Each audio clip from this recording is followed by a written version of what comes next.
This KFAN podcast is sponsored by Builders and Remodelers, exclusive Twin Cities provider of Elements Windows. Get the highest quality windows at unmatchable value. Visit buildersandremodelers.com for more details. Time is precious, and so are our pets. So time with our pets is extra precious. That's why we started Dutch. Dutch provides 24/7 access to licensed vets with unlimited virtual visits and follow-ups for up to 5 pets. You can message a vet at any time and schedule a video visit the same day. Our vets can even prescribe medication for many ailments, and shipping is always free. With Dutch, you'll get more time with your pets and year-round peace of mind when it comes to their vet care. This is your grabbing for the jugular leader fan radio network. What do you mean? And KFAN.com. 1 minute, 41 seconds past 3 o'clock, Central Daylight Saving Time. Welcome back. It is a Monday production of the Bumper to Bumper program on a, calm before the storm Nami Monday afternoon here in the Twin Cities of Minneapolis and St. Paul. I am the host of the program, former Ink St. Rich newspaper, the Twin Cities. My name is Dan Barreiro. Guardsy produces the show, and also is the, of course, two-time state high school tennis champion. We're delighted that you're along for today's ride. We have an outstanding array of guests that will include Double T. Trent Tucker is scheduled to join this evening. I should say, I guess better say this afternoon. That is in addition to, a Monday regular is John Athletic. He is scheduled to join us at 5:30. Double T will be at 4:30. And Luigi, because of some scheduling issues, is a Tuesday regular. He will join us today at 4:02 as the Wild prepare to try to, take back, you could say, a little bit of momentum in the always pivotal in a 2-2 series, game number 5, which we play tomorrow night. You can hear it right here on the Fan in Las Vegas, Nevada. We've talked about this often over the years, Guardsy, that what the best teams do is when they seem to have their opponent on the ropes, on the mat, or, beyond the mat, I guess, in trouble, that they come in for the kill. They say the other team's not going to leave without feeling our boots on their throat. We're going for the jugular. Pick any other sports cliche you want about finishing off the opponent, taking it to them, not resting on your laurels, not at all relaxing and saying, we have a chance to put them out of their misery. Or very close to that. So let's not let up. They have not shown the ability to handle what we are bringing, the pressure that we are putting on them, on their lineup. So don't let up when you have that opportunity, because you never know if you let them off the mat, if you let them off the canvas, there's always a chance that you're going to end up on the canvas and their boot's going to be on your throat. And you know what? That's exactly what the Minnesota Twins did at Target Field yesterday. It was too long of a windup. I knew it. It was too long of a windup. Did they not? Were the brooms out at Target Field? Apparently they were. I learned of that this morning, but apparently they were. Shut up. The Angels aren't a great team, but they're not a bad team. And you say, don't give them a chance to start feeling good about themselves. That's right. Right around 500 coming into town. And that is exactly what the Minnesota Twins did. Of course, what I really mean is what the Minnesota Timberwolves did, and it probably wasn't worth that big of a wind-up. But I what liked the hell? it. You have to sell it every once in a while. I liked it. Otherwise, it's too straight ahead. Timberwolves superfan was mesmerized by the professional basketball weekend for the Minnesota Timberwolves. In all seriousness. First round. Can't be forgotten. And that's the beauty of the marathon that is the NBA and NHL postseasons. You can celebrate all you want winning a first-round series, and you could have every reason to be proud of what you're doing. You still need to win 3 more rounds. You really have to earn it. You really do. There is some truth to that. And so we concede the obvious that it's the first round. But let's remember something. Most people believed that, other than our 4:30 guest, that this was going in, a bit of a dangerous matchup for the Wolves. And there were people who felt that beyond Okie City, the Lakers might have had the second best chance to make a run out of the Western Conference and even knock off Okie City. I don't think people are saying the same thing now, but that's a testament and a compliment to what the Wolves have done to them. The Wolves have changed the calculus on the basis of the way they have performed. Now, the Friday before this series began, I don't know what day of the week it was, I had a bunch of stats, analytic stats basically, that usually bore me. But what I found interesting about them was that the Wolves, analytically speaking, in about 10 categories, were a superior team in terms of performance to the LA Lakers, at which point we're saying, the odds makers screw this up? Wolves have no chance? Lakers are good. I mean, the Wolves are good. And they've actually performed as a better team. I know the comeback. It was obvious, and this was the fear. I'm not ripping people who thought the Lakers could win this and maybe even win it easily. It's hard to not be seduced by Luka and by LeBron and what they represent, and a belief that, well, everything else will take care of itself. If you've got two guys like that in your lineup, and now maybe what's the word I'm looking for? Inspired LeBron, who feels like he's got a partner worthy of him and saying, well, let's go for this again. We're not really supposed to win it this year, but let's go after it. And the Wolves have changed all of that on the basis of the way they have performed. And the most impressive part of the weekend, I think, is they've won both games in so-called winning time, crunch time, clutch time, whatever you want to call it. So you'll recall that in game number 3, 4 minutes to go, 4 minutes and change, stop in the action. From that point forward, the Wolves outscored the Lakers 13-1. 4 minutes and change yesterday afternoon, also at Target Center. From that point forward, Wolves outscored the Lakers 17-9. Believe. If I'm doing that math right, that's 30-10 in crunch time the last 2 games. Moreover, if you want to expand your crunch time numbers to, well, how's it going comparatively in the fourth quarter? Those numbers are even more stark. Wolves have outscored the Lakers in every fourth quarter of this series, even game 2, which obviously the Lakers still held on and won, but it felt like they were holding on, right? Yes. We've outscored them in all 4 games in the fourth quarter. Overall, through 4 games, we've outscored them 105-69.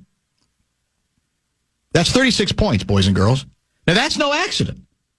At some point, what I think it says is the Wolves are a better team. The Lakers, certainly in Game 4, had a chance to win the game, you could say. Hell, the last shot they got off, I think, was too good a shot, given the circumstance, right? They had to have a 3, and it was the right wing, was it not? And it was a wide-open look for their third best player. Yesterday? Yes. Yeah, right corner, right Austin corner. Reeves. Yeah, right corner, actually. Now, I think he rushed it a bit. He had a little more time than he realized, but that was too open of a shot to me. So they were in it. There's no question about that. But if the same thing keeps happening over and over again, what you start saying is Wolves are better. And they find themselves now in the boot on the throat position that you wanted them to be, right? You split the first 2 games at home. What's the mantra? Win the 2 here. Ensuring the fact that even if you lose Game 5, and I don't think the Wolves are going to go into that game conceding it. I really don't. But if you lose that game, you come back home with a chance to wrap it up here. And I get the bit. The bit is, well, if the Lakers win 5, though, all the pressure switches to the Wolves. There's some truth to that. But the Wolves have just been flat out better. And I thought, be careful of close games with 4 minutes to go. I mentioned this on sermons. 4 minutes to go Friday night, I texted Johnny from the Barca. I said, Johnny, it's too close. It was tied. I said, it's too close. Yep. And his text back was something like, yep, the Wolves are in deep trouble. We were both wrong. They finished that game great, and the one advantage the Lakers seemed to have going into this series was their crunch time numbers. Their clutch time numbers were vastly superior to ours, which is, I think, again, why some people said Lakers should win this series. And yet, we've had the one blowout where we rendered crunch time meaningless. But since then, we've had 2 clutch time games, and the Wolves, in both cases, have answered the bell beautifully, starting but not finishing with Anthony Edwards. Certainly, he was hugely instrumental, especially in Game 3, because he either scored or assisted on everything. Not quite as much this last game, although he, again, he certainly contributed. I'm not saying that he didn't, but that's the other step. And that's why I felt Friday, it felt like more than one victory. It didn't ensure you're going to win the series, but I think it presented the head coach and the players with a path. We see it. We can do this even in crunch time.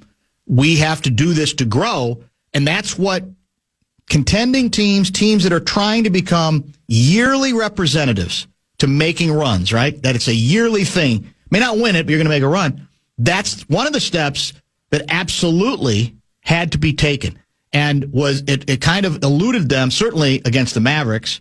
Not so much in the previous series, but certainly against the Mavericks in the the Western Conference title round last week. So, and I'm not even getting to the aesthetics of it.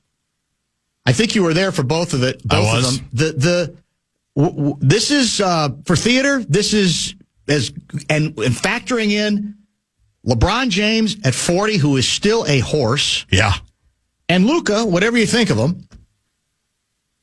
And it's the Lakers, right? It's the team that left here. They still got the sizzle, even if maybe they're not as fundamentally sound as people want to think.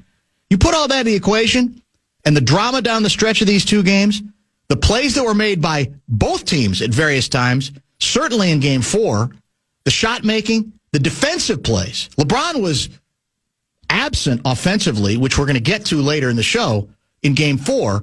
But he was he was unbelievable. It was defensively, incredible. Was it not? It was incredible. The plays back and forth. This is as good a theater as you can hope for. I hope people appreciate it and understand it. I tend to think sometimes we get lost in it and we don't even realize, it's first round. Doesn't matter. That's as good a back-to-back competitive sporting events as you're going to get in one town. It was probably the most fun weekend in Target Center history. Yes, had to be. Not a high bar, but it probably was. Fan and BigDeck.com. I'm going to give you a shot to win bonus bucks to start your Monday with our National Cash Contest. And the first keyword of the week is green. Go to KFAN.com and enter the key. Time is precious, and so are our pets. So time with our pets is extra precious. That's why we started Dutch. Dutch provides 24/7 access to licensed vets with unlimited virtual visits and follow-ups for up to 5 pets. You can message a vet at any time and schedule a video visit the same day. Our vets can even prescribe medication for many ailments, and shipping is always free. With Dutch, you'll get more time with your pets and year-round peace of mind when it comes to their vet care. Word green. Fan. I don't even really look at it like a moment. I just try to take advantage of every opportunity. I mean, because, I've been dreaming of this all my life, whether it was football or basketball. So just being in these situations, and now it's going against Brun and Luka. And Luka probably the best player in the game, young player in the game, and Brun is the best player leaving the game. So just trying to, prove I belong, and to all my haters and people who criticize me that I'm better than they think. He might have a taste for it. Beginning to think Anthony Edwards might have a taste for all of this stuff. What time, Guardsy, is your apology to the Hawkeye camera? How about that? What time is your apology to the one angle? Yeah. That I think clearly maybe changed the outcome of the game. It certainly changed the call on the key play of the game from Ant lost it out of bounds off his body. Another great LeBron defensive play. LeBron made another great defensive play. We're going to have to live with it. Now, the Lakers are still going to have to score, but It was when, I'll be honest, I didn't even remember the Hawkeye. But apparently the Hawkeye was also used for that alley-oop. Well, it wasn't intended to be an alley-oop. The Saturday thrilling finish. Unbelievable. Which was unbelievable. Unbelievable. Involving a Joker throwing up a last shot. It's wide left, and teammate Aaron Gordon grabs it a la Lorenzo Charles, except at a much higher elevation, I might add, and brings it down, and it's the Hawkeye angle that convinced the folks that that's going to count. The Hawkeye changed everything, and apparently that's been around for a while. It's the so-called Sony Hawkeye camera, which was apparently incorporated into NBA player tracking in March of 2023, according to awfulannouncing.com, and it's used NFL, soccer, and tennis as well. Because I thought up until then, no, it's a fairly clean steal. He might have gotten a little skin, right, but not enough to reverse it. And then you see that angle, and then to me, it was not very tough to call. Well, the baseline angle, it's really hard to tell. The sideline angle, Luka's in the way. You can't see anything. He's ponderous. He is a little bit beefy. Yeah. And then they go to that one, and do we thank Kyrie Irving? Do we go, because that's the rule that was changed. Allowed you to check for not just who the ball was off of, but whether a foul had been committed, because there had been no foul called on that play. There was no call. That official, number 58, who just spent his afternoon getting a lecture from JJ anytime. Mendy Rudolph is the official. He would go over. Was he? No. He would go over. I did look him up because I'm like, who is this guy? I was sitting right behind the Lakers bench. Oh, good for me.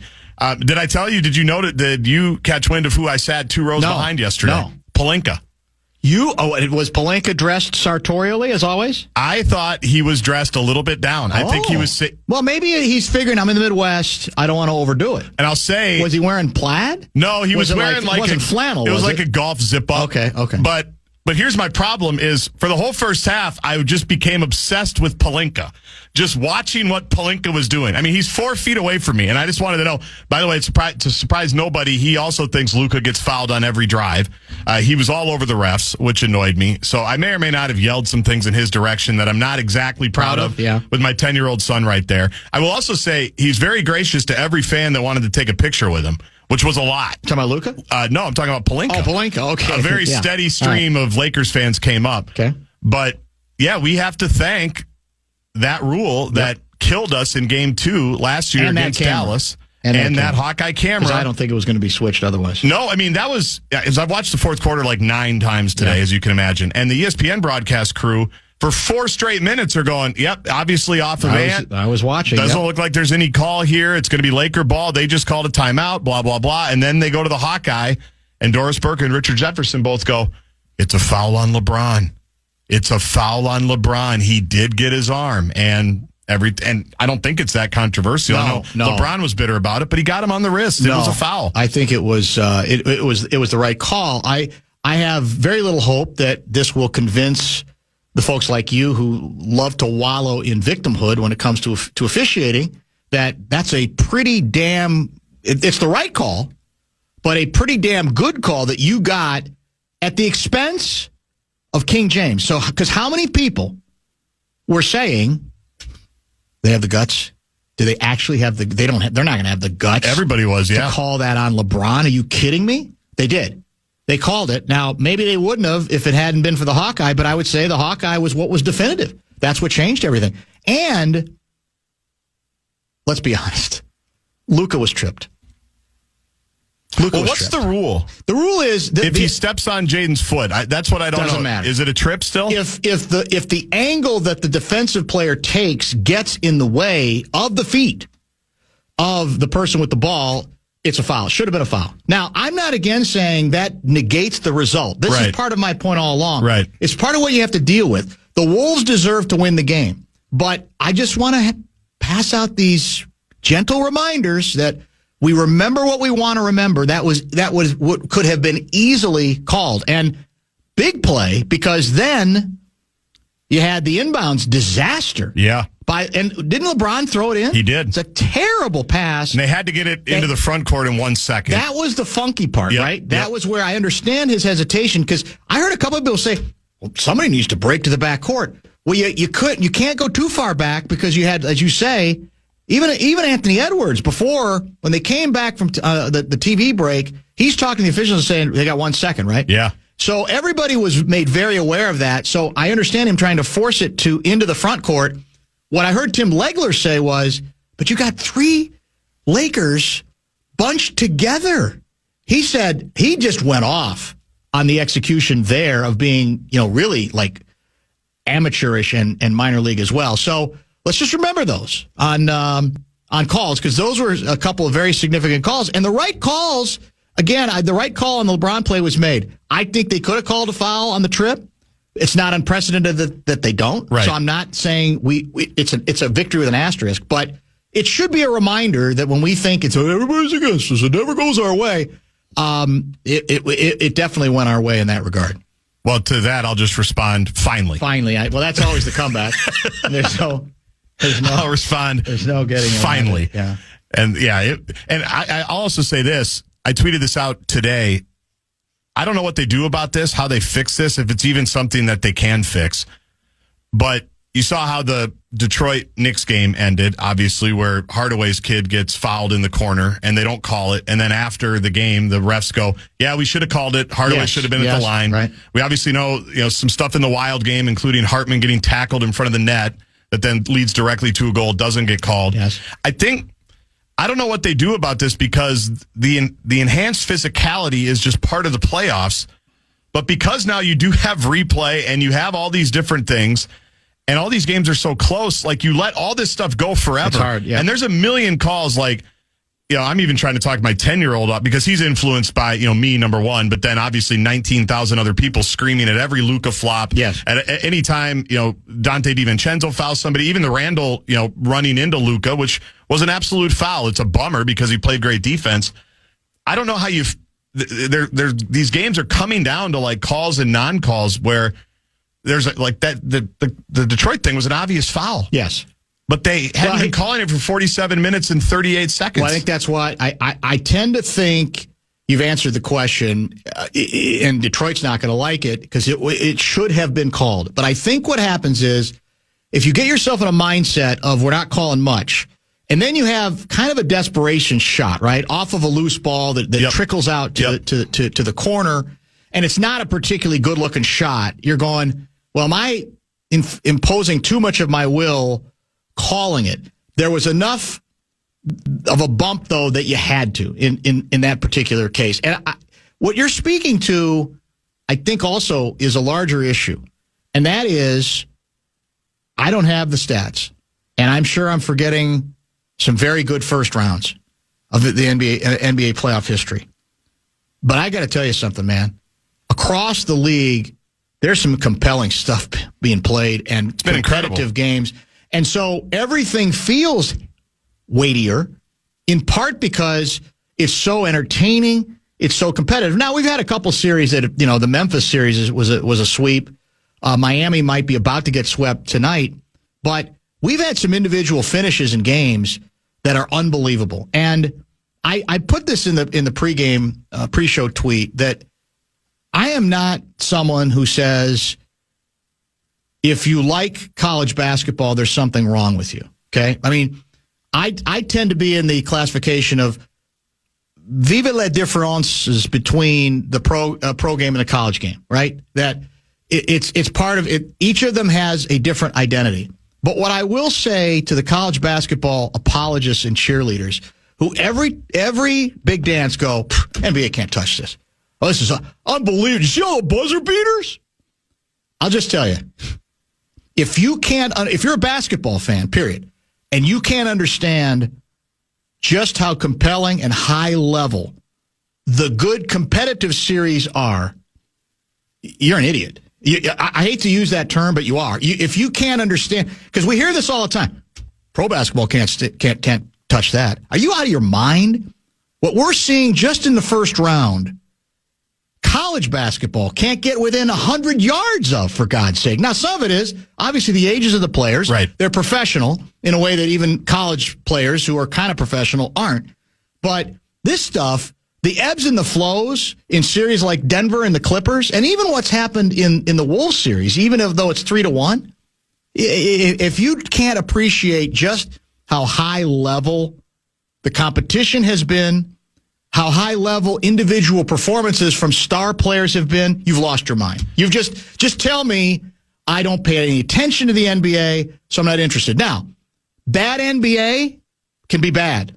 I'm not here to deny that. If it's a 50-point game or it's mid-February, whatever, but people who champion college basketball all the time, they very conveniently forget how many bad college basketball games there are during that regular season, too. There's a bunch.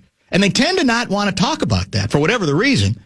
But if we're talking about the high level, this is another planet, because you're seeing in a number of these series, like I said, some of the best players that are the biggest names make some just astonishing plays, both on offense and in LeBron's case, like you said, in the fourth quarter, is invisible. I mean, he was just resting on offense. He was flat out resting in the corner. He wanted. In fact, there was one play where he had a fairly open shot, and he just immediately, it was clear he was not going to shoot. I shouldn't say that. He took one bad shot when the Lakers were up 2, and he took one of those almost from like long 30 threes. Feet. Yeah. That made no sense. That was a kill shot. I'm LeBron. I've been dominating defensively, and now I'm going to put you out of your misery. And now the previous game he had done a bunch of those. That was also incredible. But I didn't particularly like that shot. But where was I? I mean, the defensive plays he made, whether you're 40, 30, 20, whatever the age is, were astonishing plays. And, Edwards, another 40-point game, a great fourth quarter. He didn't score a lot down the stretch because he didn't need to, but he had, 17 in the fourth? Yeah, whatever 16 it was, 16 or 17. Another 40-point game for him. Luka's not shooting like he normally does, but he's still obviously worth watching. And meanwhile, the Wolves, the supporting cast that we call the Colony, again at key times, absolutely brilliant. There was no bigger play than DiVincenzo's drive to the basket. Right. For a layup and a +1. Remember? Yep. Yeah, I do. Again, I love so much that mentality. And that is what he and, the other guy, Randall, represented when the trade was made. And now you're seeing it translate in a way that I admit I'd kind of given up on the basis of the regular season. But what we're being reminded of is maybe these moves were made for the postseason, because Randall looks utterly energized and different. He looks like bully ball guy, and DiVincenzo has not been as consistently great, but don't always settle for the 3. I loved that drive to the basket. Loved it. And you might have to live with the fact that he's going to slip a screen and go, I don't care if LeBron switched on to me. I think I can finish this one too, where LeBron just came and swatted it out like you would do. Yes. But it's like, hey, he was feeling it. You might have to live with that. And I think they ended up hitting the 3 going the other way. So it obviously didn't work out. You mentioned Randall. Have we seen enough that we think he's a long-term piece now? I mean, the conversation has changed. For me, it has too. No question. He feels like he fits so many different ways. And I even think just the intangible part of it. I mean, the foul he drew diving for that loose ball in the fourth quarter. Like, that is... He's never played like that defensively. The question is, is it for real? Is it for his contract? Yeah. Or is it something once you give him his contract, he's still going to do? I feel like with his reactions to some of this stuff, it is for real. And, yeah, sure, is he going to do it 82 nights in the regular season? I would guess no. But if you can get this level that he's playing at in the postseason for the next 3 or 4 years, that seems like it's a good investment. I mean, I've really had to be in my head about the Randall thing, because I've never known. I've always assumed he wasn't part of the long-term deal, even though Finchie has said from the day he got here that he thought he could be. And credit to him for staying with it much longer than any of us wanted him to. That's what's going to be interesting, is how they view him moving forward, how he views himself, all of that, because he's been spectacular this series. He has, and again, if you go back to on paper what they represented, if you wanted to endorse the deal, as much as we were aware that you're trading away the best player who was absolutely marvelous himself yesterday, that's another game. Game winner. It's a hell of a game. Hugging Spike Lee.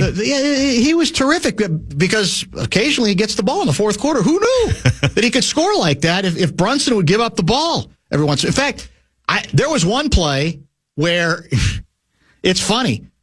Brunson was doing his, dribbling the ball, on the left side, and Cat this is down the last 3 or 4 minutes. Cat is open on the right wing, and whoever was to his right, to Cat's right, in the corner, points to Cat as if to say to Jalen, throw him the ball. And Jalen did. Jalen shouldn't need that help, but he did, and Towns made a great play. But in theory, it was, we've talked about this a million times. Wolves are kind of finessey. Maybe that caught up to them a little bit in the playoffs. Maybe they do need a little bully ball as an element. We know that Randall is physical. We know he's got a little of that toughness to him. We know Dante has some toughness to him. But then I think what made it harder to accept that premise as the season went on is it wasn't really translating in either case, but mainly in Randall's case. It felt like it was a bad fit, felt like he was sulking a little bit. And then he has the injury, he comes back, seems to have the come-to-Jesus moment, and from that point forward is playing differently. And I think some of it, Kendrick Perkins mentioned this, a belief, that some of this is that Edwards is the perfect player for him to play with, and he kind of figured out how to play off of Edwards, and he's no longer worried about scoring 30. Right.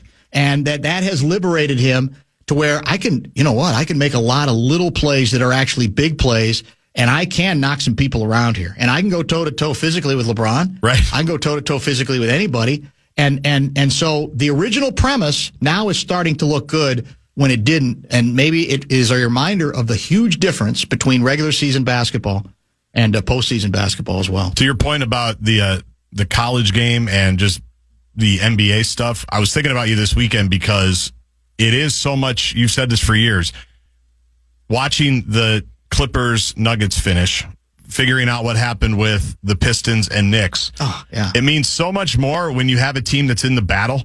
100%. Or even the Golden State thing without Jimmy the other night. Like, and as Minnesotans, we don't do this, but if they win the series, they play the winner of that series. What's Correct. going on with buckets? Yes. Is Houston really for real? Who do you want to play? You get home court if the Warriors win. Can you imagine that? Bringing Steph here, the whole bit. Steve Kerr coaching Ant for the Olympics, all the storylines, all the stuff.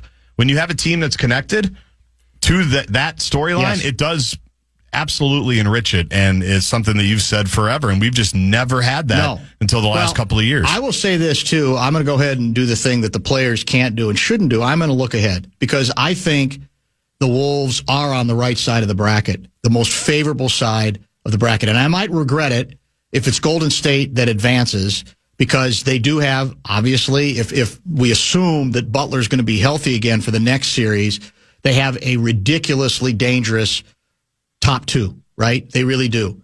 Very different kind of top two than the Lakers, but a ridiculous top two. But I believe, and I think Golden State's going to win this series. Some people think Houston's still in it. Regardless, either way, I think the Wolves would be favorites in the next series. And I think the fact that on the other bracket, you have potentially Clippers playing Okie City. Those might be the two most dangerous teams, period, in this thing. And they're playing each other. Likely Oklahoma City would win, maybe not. But my point is one of those two teams is going to be taken out, or Denver, because Denver obviously could still win. I think it's a very favorable bracket to at least get back to the conference finals. I really do. And I'm not saying Golden State will be a walkover by any means. But I flat out think the Wolves are I put Golden State behind the Lakers, frankly, at the end of the season, even though Golden State had, 8, a ridiculous record. Right. I still think they've got some flaws that could easily be manipulated by the Wolves. But my point is, it's that other bracket where I think I look at the two teams I've appreciated the most are the Clippers and Okie City. It's hard to know. They haven't really played anybody yet, but they've had a great, they are rightly the team to beat. So we have that to project as well. Got to put this one to bed, though. We got to just get this series over. Well, obviously, yes. And I would not at all be surprised if the Lakers won 5, and it does. But I also wouldn't be shocked if the Wolves did. If it's the old, basically the Lakers shot their best shot by playing the 5 Iron Men throughout the second half, which we're going to get to here after the break in a minute. That it's almost that's the desperation that Redick knew we have to win that game, and then maybe they got nothing left. I don't know. Now they get another extra day, right? Because the next game is Wednesday. Yep. Which they didn't have in this case. But the cliche though is if the Lakers win, then back here, for sure, Wolves are going to feel it because they don't want to have to beat LA in 7. I do not believe the Lakers are unbeatable in Game 7 in Los Angeles with this Wolves team. I don't. I think I've seen enough of what this team has done is that they don't want to get to that spot because it's dangerous, but I don't think it's unwinnable. It would be unwinnable at Game 7 in L.A., do you? I mean, you will on the basis of the officials. Yeah, well, let's see how Game 5 turns out with the officials and what transpires there. There could be some of that. But also, the reason why I'll never be overconfident is because for everything we're saying about the Lakers, and I know you want to talk about the Iron Five, and did the Wolves take their best shot? Yeah, they did the last 2 nights, but it took them to the last 4 minutes to get it figured out, right? True. I mean, those two are still scary as hell. What we have to talk to Johnny about is something happened. A couple of the national people thought the Wolves went to a different defensive style where they were doing a lot of blitzing, opening up the middle of the court, because the third quarter was clinical. Yeah. The only clinical quarter the Lakers offense has had in this whole series, right? And at that point, I think you had a right to be nervous. Like, well, have they figured something out about what we're doing defensively? So I don't know if we readjusted to their adjustment. Something else, because in the fourth quarter, the Wolves were much better defense. It wasn't just missed open shots, although, again, they had some. The Lakers had some, and I will say that's why their supporting cast is not very good. It really is not at all, and that's why the Wolves rightly should win this series. You got to remember there's one game difference in one-loss record, right? It feels bigger because it's 3 versus 6, but didn't they win 50? We won 49? That sounds right. I think that's it. So it's not like it was like, well, there's a 10-game difference between the two teams. All right, we're going to get to some texts that have come in. A lot are coming in via the Bradshaw and Brian KFAN text line 64686.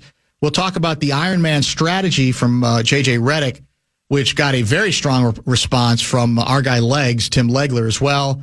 And we'll prepare for some hockey conversation. Louis, usually with us on Tuesday, he's going to join us at 4:02 as the Wild, unlike the Wolves, they have to go back to the road with a 2-2 split.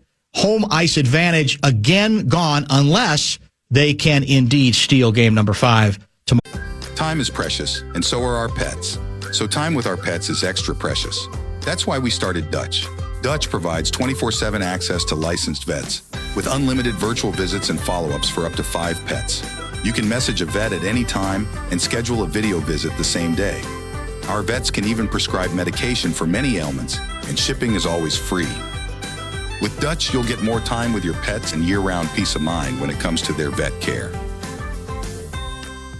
I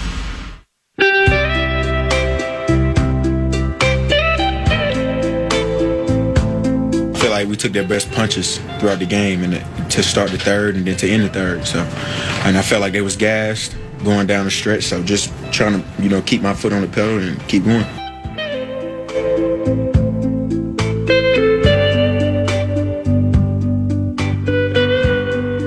Have we yet received the final 2-minute report on officiating for this game, for game number 4? Good question. I actually looked earlier this morning. It wasn't up yet, but I will look again. I think it'll be by the end of the business day today. Yeah. So maybe within the next. I'm curious to get a read on that because that would have included the Luka drive near the midcourt line where he fell down and then had to call a timeout in order to save it. And then the Lakers had, a second to get the ball across, which was why LeBron was challenged and unable to successfully complete the pass. I'd be very curious to see or to hear what they have to say about that. I don't think Tibbs could be blamed for the decision that the Lakers coaching staff made to play 5 players. This is the first time since, is it the late 90s, I'd heard? Since they've been able to really track it. Yeah, any team has gone this particular route.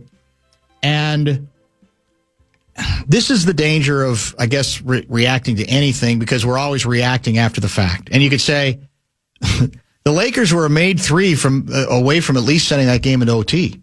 An open look from the right corner. So it wasn't as if they collapsed down the stretch of that game. If you want to try to make it about withering and about being too tired, doing something that has not been historically done. But I'm, I guess, with Legler and others that it makes no sense to do it. And to me, the proof is what LeBron was doing on offense. And the fact is, he was resting. He made the decision, I'll leave it to Luka and a couple other people to take shots, and I'll try to do other dirty work, right? I'll try to block a shot here, which he did. He was very good defensively. But nobody in their right mind tells me that it makes any sense to have LeBron on the court at his age. I'm not even sure age should matter, but especially at his age, without some relief. And somebody said the master of this is Kerr, that what Kerr does with Curry is he'll anticipate the next automatic timeout, and he'll take him out with like a minute and a half before that. So he'll get that minute and a half, then he'll get the full timeout time, and maybe a little bit more time on the other side of it and bring him back in. I don't think there's any justification. I get the bench issues, but let me tell you something. Jared Vanderbilt is not awful. Right. Who's the wing guy who in Miami was part of their run? Gabe Vincent. Gabe Vincent's not awful. He may not be the same guy he was there, but I think it was a horrible decision. We'll never know if it changed the outcome, right? Because you could also argue, well, what if you take two of their stars out and the Wolves gain another 7 points? That's possible too. But I'm not a load management guy, as you know. You're not either. But I don't think that makes any sense whatsoever, especially when you can game the system a little bit the way I think, as I said, Kerr has tended to do as Steph Curry has gotten longer in the tooth. When you had to go only a day and a half back to see when your team also ran out of steam in the fourth quarter. Exactly.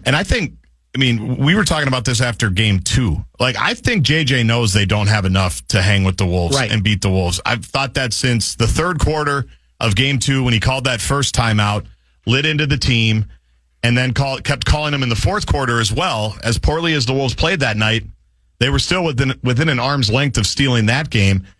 And it just seems weird because even game 3, I thought Goodwin and Vincent, I thought their activity on the ball completely took the Wolves out of what they wanted to do offensively. It's a good point. And what did it allow the other guys to do? Chill a little bit. Yes. So even though they were out there, they made those guys put all the defensive effort into it and then let the other guys kind of rest a little bit. Yes, and it was a good game. And now they still ran out of gas. So I would still say a day and a half after that, with Luka sleeping in bed all day Saturday and LeBron being 40, I guess their only thought was, we just have to get up by so many and hope to hang on like we did in game 2. Mm-hmm. Because after the first quarter in game 2, the Wolves completely handled that game, but they had just been down by so many.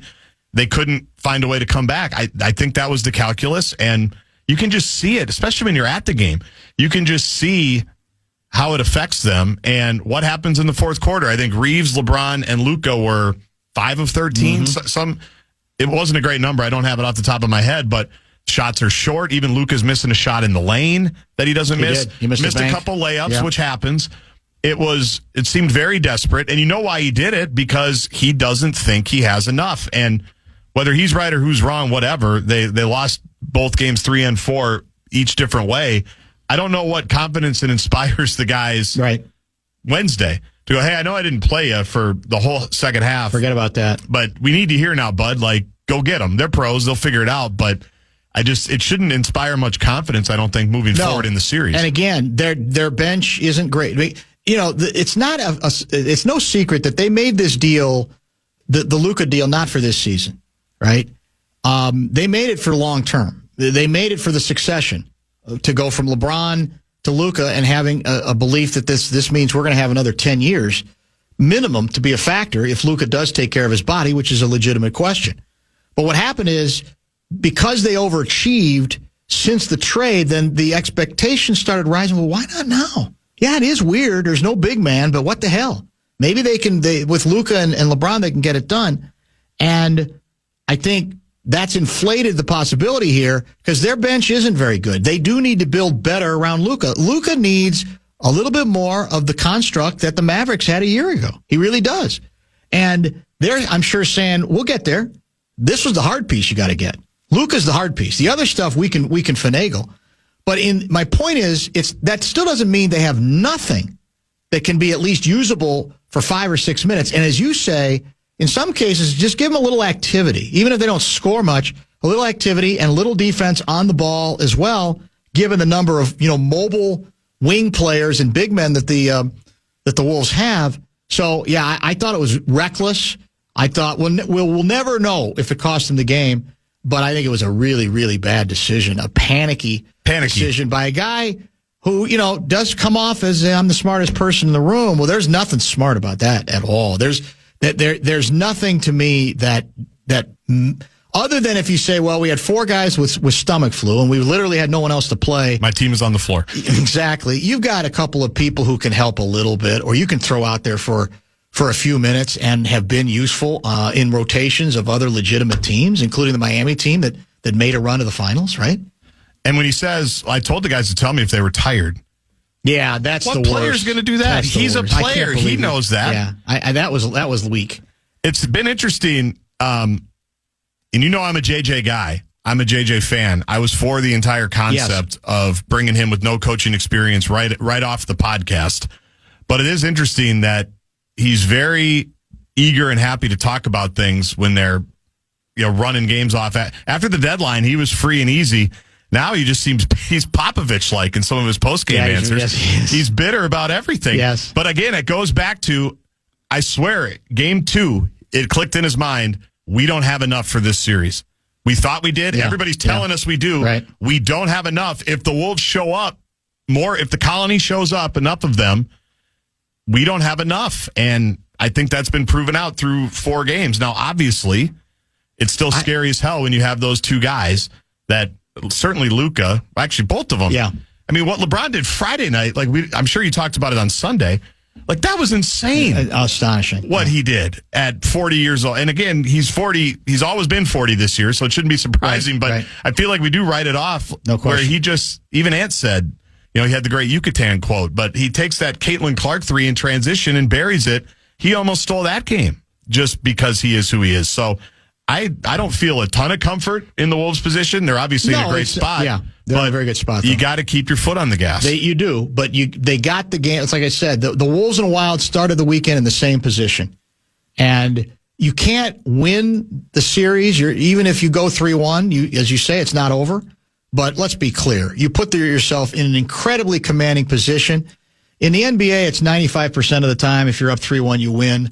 NHL, I'm guessing, might be a little less than that because it's hockey, but I bet you it's still 88 to 90%. So you take those odds because it reduces the margin of error of the other team to almost 0. And that was the whole point of splitting the first 2 games on the road. We are going to talk hockey. Wild have a chance in the so-called pivotal Game 5 in now a 2-2 series to perhaps regain control of it if they can take care of business in Vegas tomorrow night. We'll check in with our guy Luigi on that and more next year. Time is precious, and so are our pets. So time with our pets is extra precious. That's why we started Dutch.